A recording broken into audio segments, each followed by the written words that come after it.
වනිදු හසරංග 2026 පන්දුවාර 20 ලෝක කුසලාන තරඟාවලියෙන් ඉවත් කර තිබෙනවා. ඒ මාංශපේශී ආබාධයක් හේතුවෙන් ඔහු වෙනුවට තුන් ඉරියව් ක්‍රීඩක දුෂාන් හේමන්ත ශ්‍රී ලංකා කණ්ඩායමට එක්වීමට නියමිතව තිබෙනවා. 2026 පන්දුවාර 20 ලෝක කුසලානේ අයර්ලන්තයට එරෙහිව පැවති පළමු තරඟයේදී වනිදු හසරංග මෙම ආබාධයට ලක් වුණා. එම තරඟයේදී ඔහු අයර්ලන්ත කණ්ඩායමට එරෙහිව ලකුණු 25කට කඩුළු 3ක් දවා ගැනීමට සමත් වුණා.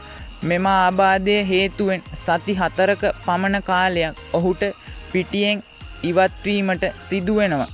මේ අතර 2026 පන්දුවාර 20 ලෝක කුසලානේ ශ්‍රී ලංකා කණ්ඩායම මුහුණ දෙන දෙවන තරඟයේ ඕමාන කණ්ඩායම අතර පෙබරවාරි 12 වෙනිදා පල්ලේකැලේ ජාත්‍යන්තර ක්‍රීඩාංගණයේදී ශ්‍රී ලංකා වේලාවෙන් උදෑසන 11ට පැවැත්වීමට නියමිතයි. ඉතින් 2026 පන්දුවාර 20 ලෝක කුසලානේ තොරතුරු වගේම තවත් ක්‍රීඩා තොරතුරු නැරඹීමට දිනුවා ස්පෝර්ට්ස් YouTube චැනලය සබ්ස්ක්‍රයිබ් කර අදම එකතු වෙන්න.